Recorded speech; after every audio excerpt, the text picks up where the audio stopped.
Salonga. Hello. Well, I'm delighted to have you on the show. Thank Is this you. the first television show you've done here? Yes, it's the first one. Well, you're a veteran of television shows in your native Philippines. Yes. I've had my own TV show back home for around 2 years with my brother.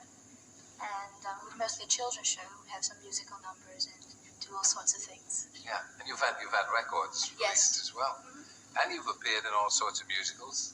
Yes, the first one was The King and I when I was 7. But the first lead I got was Nanny when I was 9. Yeah. Yes. It's terrific to have you here. I mean, they must have scoured the world for somebody as good as you. How do you cope? How old are you? 18. And how do you cope? Well, first of all, you've had an enormously successful career in your home country. How do you cope with having to get involved in love scenes and all the rest? Well, it's difficult enough if you've got to sing at the same time. But how do you cope with it?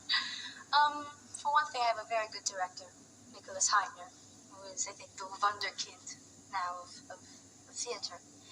And I have a very understanding partner, Simon Bowman. And it took a pretty long time to get the love scenes right for me, because I've never fallen in love before.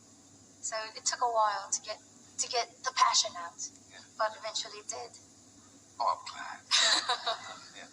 But I mean, most young people here of 18 would have had the passion out long before 18, as it were. But you must. You live in a very. The Philippines is a very enclosed kind of society. You're brought up rather Quite strictly. conservative, yes. Yeah. My parents aren't exactly strict as people in the world. It's just that I never really wanted to have a boyfriend. Yeah. And I still don't want one. Don't you? I don't. Well, we have a lot of young ladies, probably a little younger than you, in the audience today. Oh, yes. And they probably feel the same as you do. They don't want a boyfriend. No, they don't want a boyfriend. Boys are awful. How did your parents feel when they saw you in this role? Well, they loved it. They loved the show. My father was very supportive. I said, Dad, I called him once. I said, Dad, I'm going to be appearing in very skimpy costumes. I'm going to be doing kissing scenes. He goes, well, dear, it's reality. You know, you have to do it because it's real. You know, he's not very, he's protective, but he knows that I've got to do this because it's for the role. And my mum was very understanding. It took a while. We were pretty shocked at first. Yeah, you're a long way from home here. Do you feel a bit Yes. homesick? I miss all my friends back home and my family, my brother and my sister, my dad back home, and all my school friends. Miss them all. And of course, you haven't got much time to make friends here. You're on the stage every night at Drury Lane. Yeah, I've got and 2 plenty of matinees. friends, actually. Yeah. All of them members of the cast. So I made lots of friends. 41, 42. Including the producer, the director, composer. All my friends now. It's one big happy team. Yeah, great big team.